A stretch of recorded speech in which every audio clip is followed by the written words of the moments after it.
Hey everybody, thank you so much for joining me today. I'm Dane, your host of the Rock and Metal Guardian. Hope you're having a splendiferous day wherever you may find yourselves. Blessings to all of you wonderful people out there. This is a video that I've been putting off. And I want to talk with you about Neil Young's Ditch Trilogy, because I think this is a very important time in rock history and definitely during Neil Young's history as an artist. So this is essentially a retrospective regarding the Ditch Trilogy, which includes the live album Time Fades Away,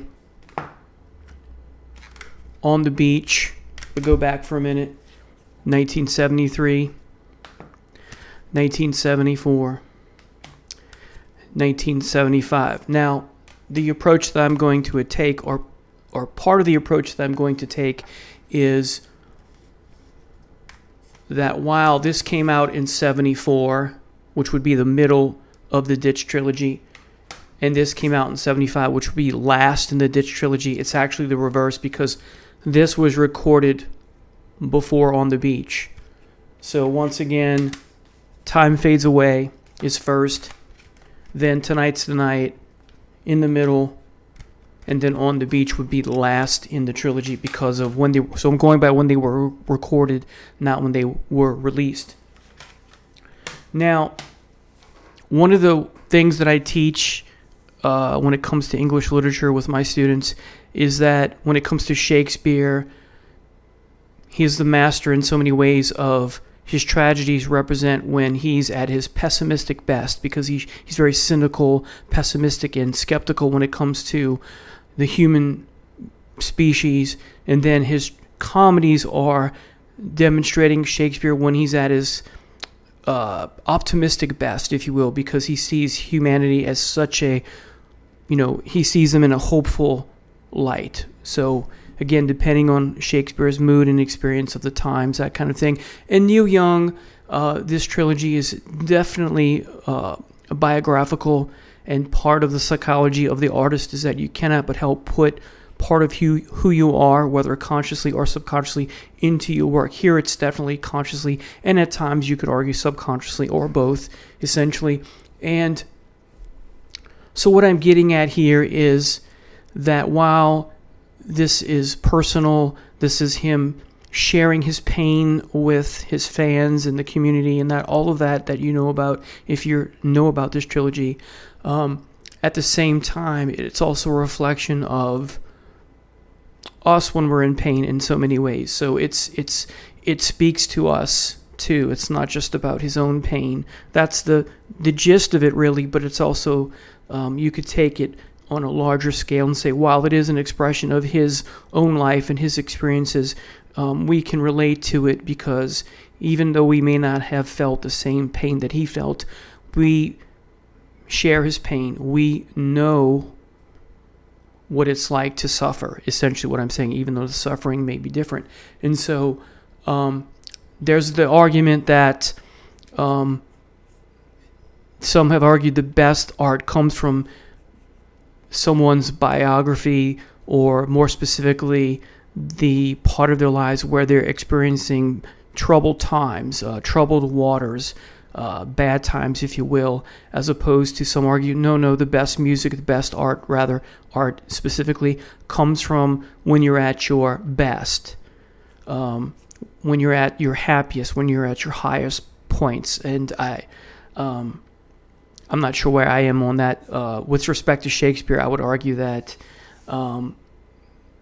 his comedies are equally as good as his tragedies, but back in the day, tragedy was considered high art and comedy low art, and that would explain why you don't see comedies often win the Oscars, with the exception of one or two films by I can't remember his name, but the movies Manhattan and Hannah and Her Sisters. Anyway, so the name will come to me later while I'm trying to sleep. But regardless of whether you believe in the high art versus low art thing, and that high art is based on pain and down in the dumps and I'm suffering kind of thing, or not, the point is really that this is a wonderful not from the point of view of, hey, someone's suffering, let's exploit that, but rather that you get some just wonderful art because of what Young is going through and what he's sharing and brave to share with us. So art is a true expression of so many things, and in this case, there is something to be said. I'm not saying it's the best art, but there's something to be said of art that comes from someone sharing their suffering with you. So let's get started. The Ditch Trilogy comes about from the song Heart of Gold and the Harvest record, which really propelled Young in the spotlight, under the microscope, all those, catchphrases. And to quote Neil Young himself, he said, quote, "Heart of Gold put me in the middle of the road. Traveling there soon became a bore, so I headed for the ditch." And that's where the Ditch Trilogy became named. Sometimes this period, these three albums, is called the Doom period or the Wilderness years.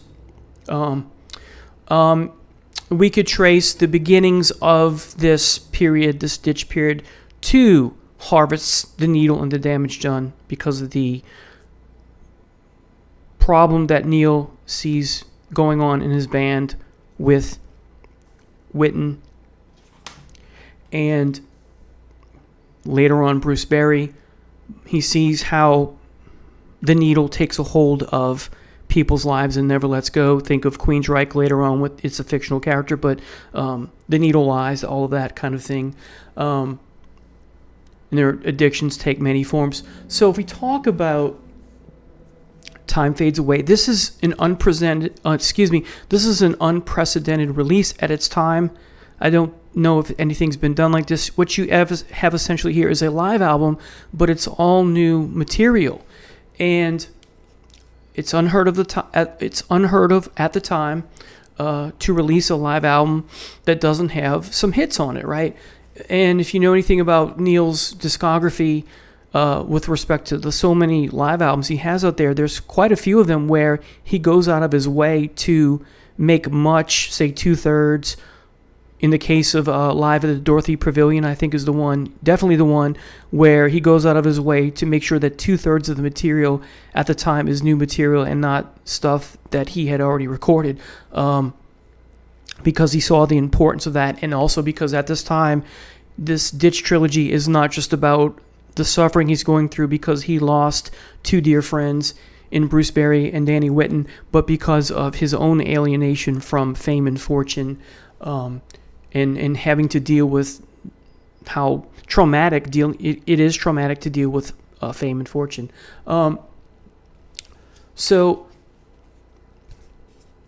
think of the MC5. Their first claim to fame is their album. Their one, well, not one and done, but their magnum opus is their first album, which is a live album that was unprecedented at the time. So very similar to this, but not exactly the same.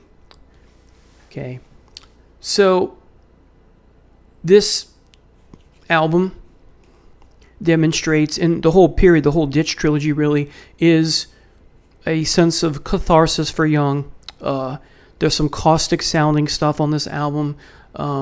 This is during the 1973 stadium tour. It's not soft rock, although do you have some softness with piano and that sort of thing.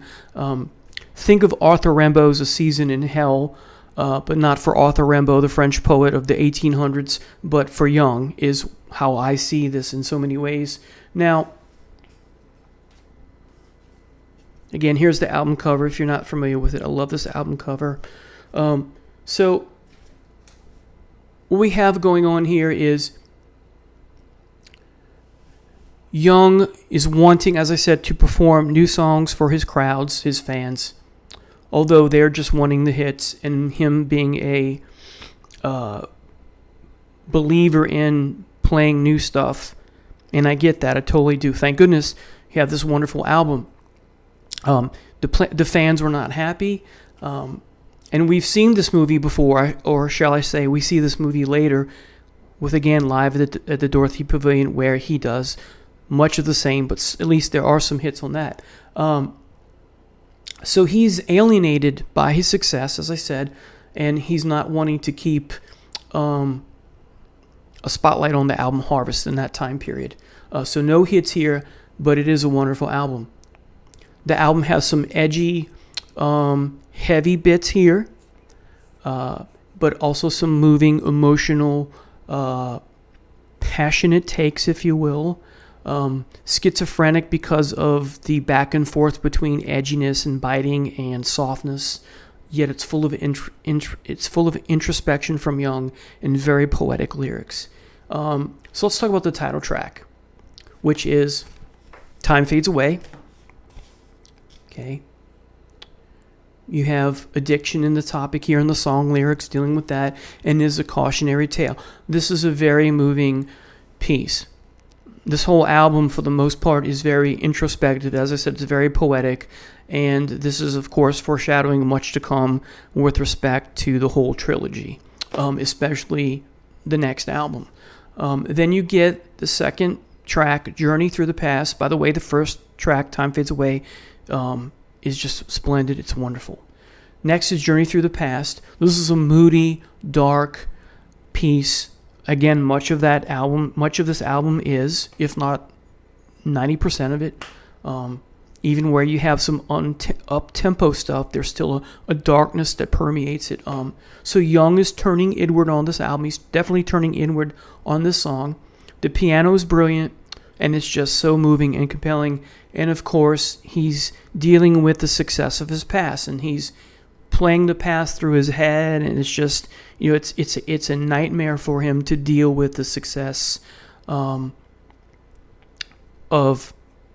what came before. And I get that. I never used to understand that as a younger man, but we had a speaker come to a previous school that I taught at to speak to the students, and the speaker was talking about writing and publishing and that sort of thing. And one of the biggest fears writers have is of success. And once you've created a success, like say a best-selling piece of writing, whether a novel or a nonfiction piece, now the pressure is even more insurmountable to produce something that's equal or even better than that. So perhaps that's what Young is dealing with, and just being in the spotlight and that kind of thing. So yeah, the third track is Yonder Stands the Sinner. This is a very rhythmic piece. At times you have Young shouting, "Sinner!" And is he judging others? Is he judging himself? Is it both? I think it's a little bit of both. Of course, what surrounds this trilogy in the time is him feeling guilty for Danny Whitten's death, because Danny Whitten could not go on tour for this album, and he fires him because he was so out of it from his addiction that he couldn't play coherently, and Young was afraid that it was going to be a nightmare if they brought him on tour.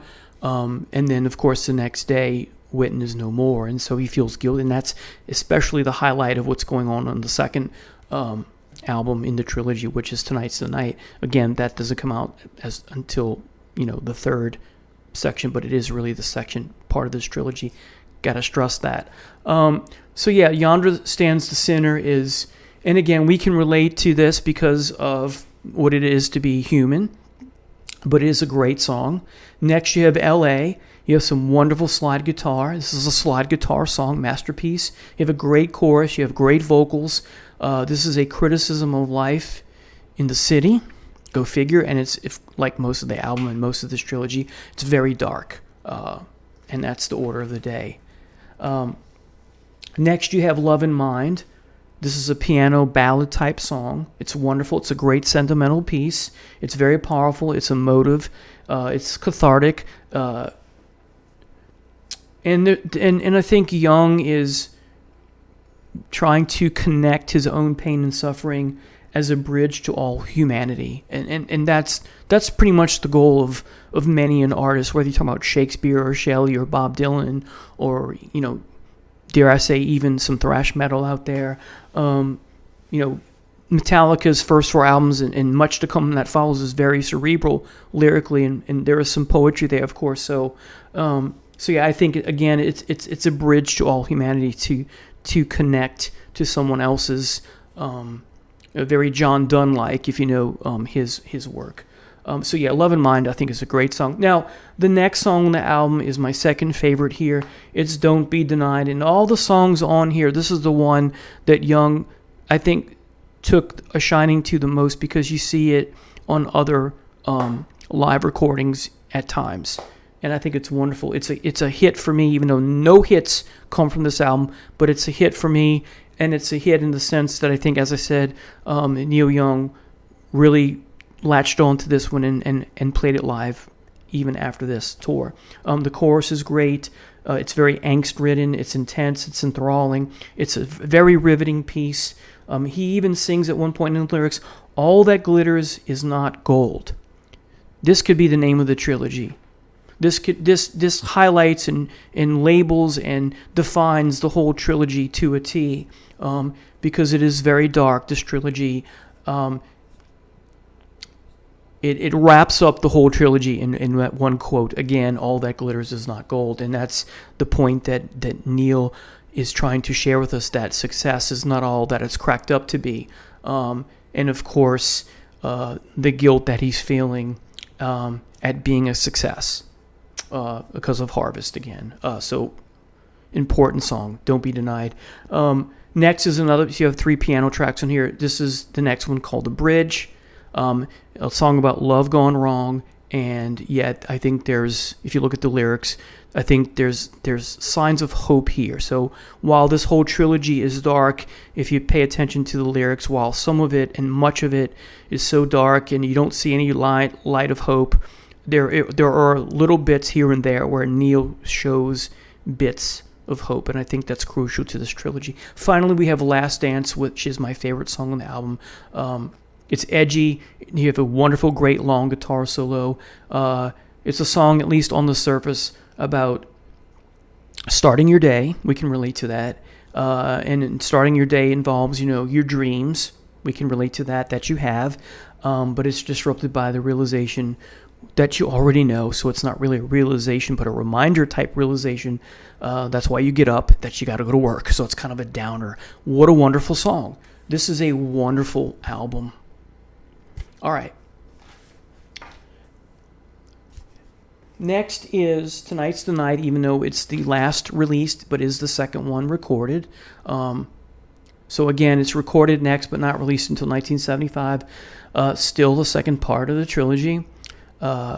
He's not descending into hell here. He's already in hell. This is the descent into hell, and Tonight's the Night is, my words, Neil sharing us with, his personal hell. This is his most grim and chthonic, darkest album. Neil's going on record to say that this is the album, more than any that he's ever done, that he feels. He feels this album more than any other one he's ever done. And I get that because I mentioned the word kenosis before when I talk about other bands, about the artist or the band emptying themselves to create something, and that's definitely here. And it's like when you're done creating this, you're spent, you're empty. And great album. So let's talk about the tracks here. Of course, this album is bookended by Tonight's the Night by Part 1 at the beginning and Part 2 at the end. And this is something Young does from time to time on his albums, where the Part 1 is acoustic and the Part 2 at the end, the bookend, is electric. And Young's distress on this album is palpable here. Again, the guilt that he feels about Danny Whitten's death, feels responsible for that, because after he fires him from the band, he's dead the next day. And this is really the central piece to the trilogy, in the sense they're all important, but this is a central piece because this is a loose concept album, I think, because this is where this is really focusing on, because he mentions Bruce Berry by name, that it's really focusing on the tragedy of the 2 deaths of Danny Whitten and Bruce Berry. What's interesting about this album is that you can hear really mistakes made during the recording in Neil's voice. The guitar sounds out of tune at times, but I think this is left on purpose, no editing done to reflect the mood. I think that's, and that makes sense. And despite the fact that Neil's voice cracks or he struggles with, a catch in his throat kind of thing, it works. It lends to the mood and the vibe and everything. And the guitar as well, being out of tune, they're both like a cry for help, and that makes sense. It doesn't matter that you have these mistakes, if you will, and it's not edited. And that's the point, right? To reflect and get on tape the raw emotion. So it reflects what Neil Young is trying and succeeds at achieving here: the distress and the darkness that he's surrounded by and dealing with and coping with. This is a masterpiece of an album. Young himself said this album is like a letter. So that's why I say it's a loose concept album. So let's talk about the tracks. So you have Speaking Out. Well, let me show you I'm just going to read them and talk about so I mentioned the opening and the two bookends. You also have Speaking Out, World on a String, Borrowed Tune, Come On Baby, Let's Go Downtown, Mellow My Mind, Roll Another Number for the Road, Albuquerque, so great, New Mama, Look Out Joe, Tired Eyes, and then of course the bookend, as I mentioned. Of those tracks, my favorite they're all great though. This is a great album from start to finish. There's no filler here, nothing like that. But my favorite tracks are World on a String, Borrowed Tune, Mellow My Mind, perhaps my favorite, Roll Another Number for the Road, Albuquerque, perhaps my second favorite, New Mama is great. But as I said, I love everything here. So, as I said, great from start to finish. This is a moment of pain frozen in time. It's a loose concept album. It's hard to pick a favorite, although I told you what my two favorites are. All songs connect to each other, hence my idea that this is a loose concept album, and that's how I am interpreting Neil Young saying that this album is a letter. So let me talk about some individual things about the album that I love. The piano is inspired. The guitar is incredible. Whether you talk about Young playing, whether you talk about Niels Lofgren playing, or Keith's pedal steel guitar. So the guitar is amazing. The vocals are haunting, dark, moody, and awesome. The harmonica is some of Young's best. It definitely highlights and captivates the darkness of Young's suffering. And Molina and Talbot, the rhythm section, is great too. They play a huge role in capturing the spirit of the moment, if you will. So what a great album. All right. So that's the first two. And then we finally come to On the Beach.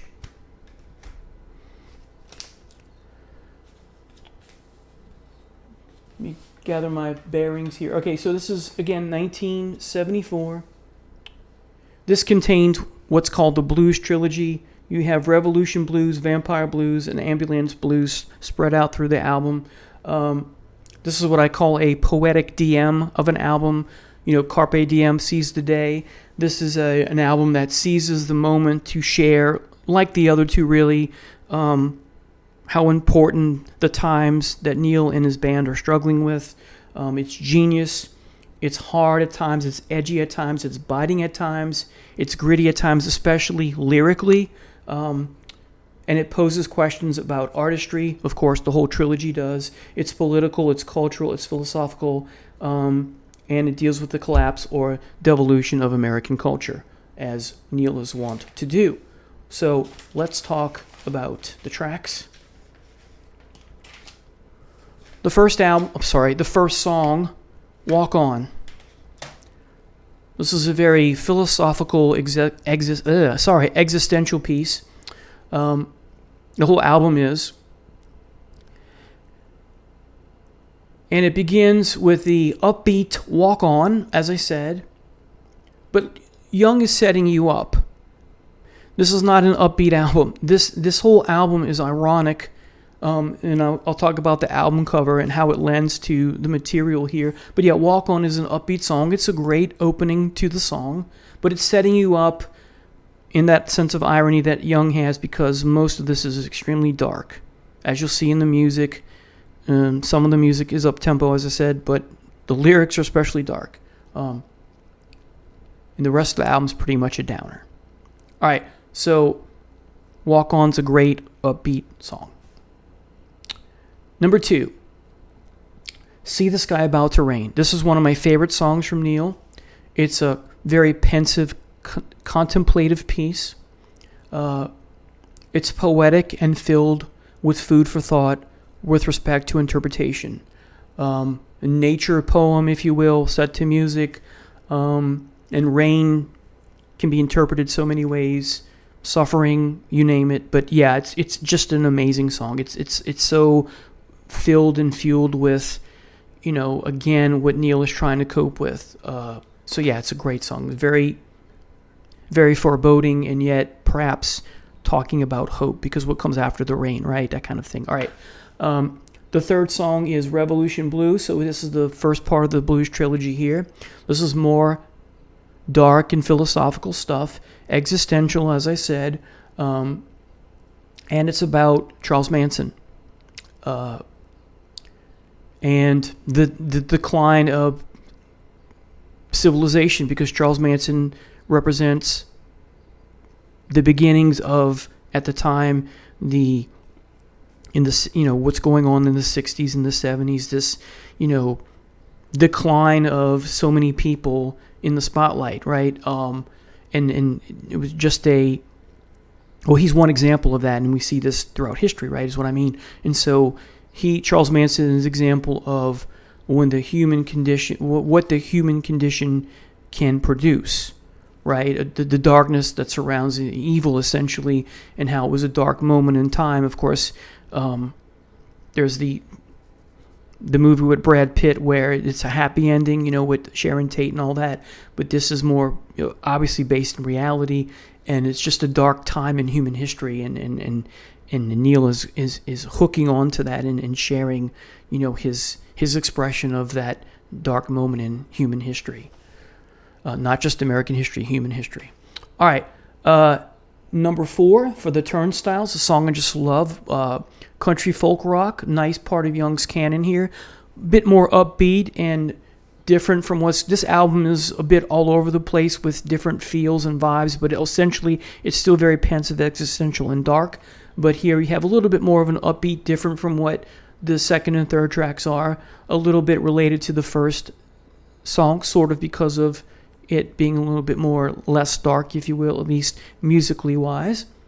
Next, you get the wonderful Vampire Blues, this part 2 in this blues trilogy on the sound. This is a typical blues rock song. It's political, it's philosophical, it's a thematically rich piece. You have to look at the lyrics, I think, to get an understanding of what Neil Young is trying to achieve here. It's very dark. What does he mean by vampire? Take a look at those lyrics. Great song, one of my favorite. Then you get the title track, which is the centerpiece of the album. It's my favorite here lyrically. It's rich in verisimilitude, which means, in case you don't know, where a piece of art reflects real life. It's very emotive and compelling. It's chilling. It's rich. It's a song about many things. It's also one of those food for thoughts, food for interpretation type pieces. It's just wonderful. I think it's one of the best songs of his huge career. It's a song about exile, among other things. It's dark, yet a beautiful song. Next, we have Motion Pictures. This is a song about failed relationships. The melancholy here is palpable. It's infectious. It's hopefully cathartic as well. Essentially, it's also about fame and fortune can only take you so far. Again, back to all that glitters isn't gold. Again, that could be the theme of this trilogy and the title, really. So he's emphasizing and reminding us about how fame and fortune can only take us so far compared to our lives that need love. So comparing fame and fortune can take you only so far compared to love, or compared to a life without love. A life without love, in other words, what I'm trying to say, If you're successful because you have fame and fortune, but you don't have love, well, that's a problem. Love is more important. Love trumps fame and fortune is what Neil is trying to express here. Next, you get, finally, the last song on the album, the last part of the blues trilogy, Ambulance Blues. Some great lyrics here. This is a total downer of a song, and I guess this is my third favorite song on the album. It's a total downer. It's very cathartic. Neil at his poetic best here in so many ways. It reflects real life. It's thematically rich. This is a song that stays with you. Yeah, it's just an amazing. I'm sorry, I'm lost in thought here. There's just so much I could say about this, but yeah, so let's talk about the album cover for a minute. So again, Neil Young says that, all that glitters isn't gold. That's again the overall theme and message of the whole trilogy. And you've heard the expression, "No Day at the Beach." So this album cover and of course the song and the song title is meant to be ironic. This is No Day at the Beach, even though it is literally a day at the beach. Look at the album cover, right? It's not fun. Look at the car sunk in the sand. Things have gone bad, and Neil Young with his back turned to us, telling us that he wants to be alone with his thoughts. And people often go to the beach not to have fun, but to spend the day thinking about, where's their life going from here, right? It's a very cinematic kind of thing. And then it's empty on the back, or that's probably just yeah. But the whole point is that it's rich with irony. Again, no day at the beach, even though you are there. All that glitters is not gold. He's got his shoes off, rightfully so, getting his socks, full of sand. And the color schemes, the blue and the yellow, designate a happiness, but there isn't that, there's that looking out to sea, which is that suffering, that misery. Again, rife with irony. The repetition, I know, for me is there, and that's the case that I'm making, because it's so important to recognize that life isn't always a day at the beach. Sometimes there's going to be the opposite, whatever you want to call that, the descent, if you will. But there are glimmers of hope here, as there are, as I said, and this whole trilogy, I think, is so important, not only to Neil Young's career as an artist, but I think it's so important to the history of rock and roll, because it demonstrates, like so many other pieces, but it's so beautifully done here, that suffering is a part of the human condition, and how we handle that is what matters. And those of you who are famous and celebrities and have to deal under the microscope constantly and always being in the spotlight, I totally get now, and have for quite a while. But back in the day, teenager in 20s, I didn't understand, how could you be miserable if you're successful? I totally get it, and part of the reason is because of teaching Shakespeare, and because of teaching other things, and because of what I see on the news, which I try to avoid nowadays because the news is so toxic, but definitely because of art like Neil Young's trilogy. So yeah, this is a seminal 3-disc period or 3-album period in all of rock and roll, mind you, I think. Thank you so much for watching. Take care. Please post in the comments what your thoughts are about this wonderful trilogy. Take care. God bless. Bye now.